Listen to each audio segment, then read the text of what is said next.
एक बड़ी खबर गया जिले के वजीरगंज प्रखंड अंतर्गत बिशुनपुर पंचायत से आ रहा है, जहां के मुखिया प्रतिनिधि नीरज कुमार ने मीडिया के सामने अपने ऊपर लगाए गए अपहरण के आरोप को झूठा और निराधार बताते हुए कहा कि हमारे स्वच्छ छवि को मीडिया के द्वारा गलत पत्राचार कर धूमिल करने का प्रयास किया जा रहा है।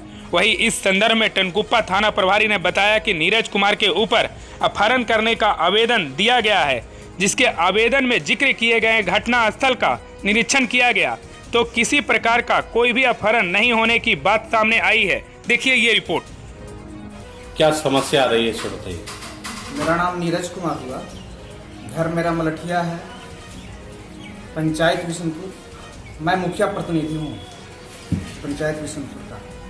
मेरे ऊपर 1 तारीख को एक आरोप लगाया गया पिंटू कुमार द्वारा। संतोष कुमार और पिंटू कुमार पिता विजय सिंह ग्राम भोजपुर के निवासी हैं। वो भी उम्मीदवारी दर्ज कर रहे हैं अपनी पत्नी को ग्राम पंचायत बिशुनपुर से। उन्होंने मेरे ऊपर एक निराधार आरोप लगाया कि उनके साथ मारपीट का घटना हुई है और हमने उनको अपहरण करने का प्रयास किया। तो इस मामले में मुझे कहना है कि जिस स्थल पर उसका अपहरण हुआ, पहले उस स्थल निरीक्षण किया जाना चाहिए, स्थल पे जांच होनी चाहिए। जांच के बाद अगर जो हम उसमें दोषी हैं तो मुझे कड़ी से कड़ी सजा होना चाहिए। अगर जो हम निर्दोष हैं तो फिर पब्लिक से जाके पूछे, फिर निर्दोष को पत्राचार क्यों? अगर जो जहां पे हम मेरा दोषी नहीं है वहां पे फिर पत्राचार क्यों? ऐसे में हम उस पत्रकार से भी बोलना चाहते हैं कि जब तक थाना इंक्वायरी को डीएसपी साहब के यहाँ जाएं, थाना में जाएं, एफआईआर हो, बिना एफआईआर के आप किसी के प्रति पत्राचार कर रहे हैं, उनकी छवि को धूमिल कर रहे हैं, तो ऐसे पत्रकार पे भी मानहानि का केस होना चाहिए। और मैं इन पे मानहानि का केस भी करूंगा।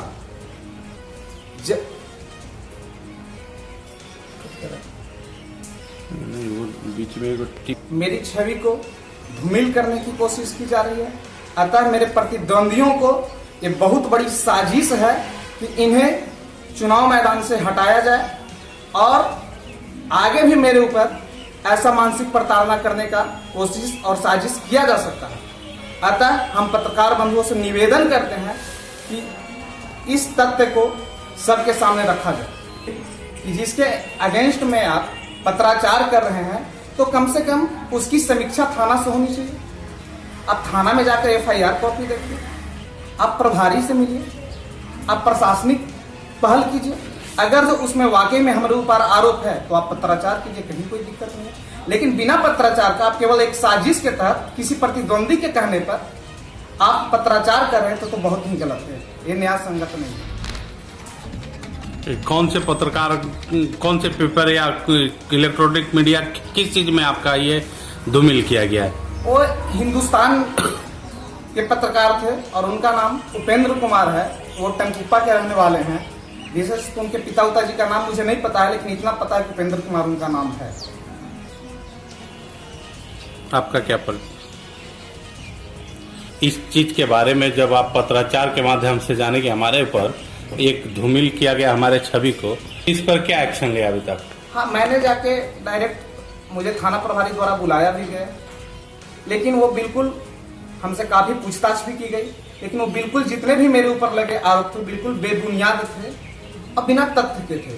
उसमें कहीं पे भी दूर दूर तक कहीं से कोई। आपने थाना में कंसल्ट किया इस चीज के लिए? जी हाँ, हमने। जब बुलाया गया तो आप वहाँ गए? हाँ, मुझे थाना प्रभारी द्वारा बुलाया गया और मैं जाके थाना प्रभारी के सामने उपस्थित हुआ। उसके बाद थाना प्रभारी के पास काफी पूछताछ हुई, लेकिन बिना तथ्य के मुझे केवल एक छवि धूमिल करने की। तो क्या वाकई में एफआईआर किया गया है आपके ऊपर? नहीं, एफआईआर वो एक आवेदन था मेरे ऊपर, लेकिन थाना प्रभारी ने इनको जांच किया, हमको थाना में बुलाया और हमसे सारे तथ्यों पे बात हुई। वो बहुत से उतार चढ़ाव का सवाल भी हुआ, लेकिन कहीं वो सारा मामला बेबुनियाद साबित हुआ। बेबुनियाद हुआ? हाँ। इस एफआईआर नहीं की गई है? नहीं, एफआईआर वहां पे नहीं हुआ है। ये बिल्कुल मामला ये है। और हमारी जो विकास की अमिट छाप है, जो मैंने 5 वर्षों में अपने पंचायत में किया, जो पब्लिक का सेवा किया, जो मैं अपने जनता को सेवा किया, इस विकास की अनिट छाप को, विकास की अविरल धारा को की छवि करने, धूमिल करने की साजिश की जा रही है। ये हमारी साजिश नहीं, पूरा विकास की तो साजिश। ये पूरा राजनीतिकरण के द्वारा इस काम को अंजाम दिया गया। हाँ, एक पूरा राजनीतिकरण। यही हम निवेदन करेंगे कि आगे भी इस तरह का मेरे ऊपर कोई मतलब छवि धूमिल करने की दूसरी कोई साजिश न किया जाए।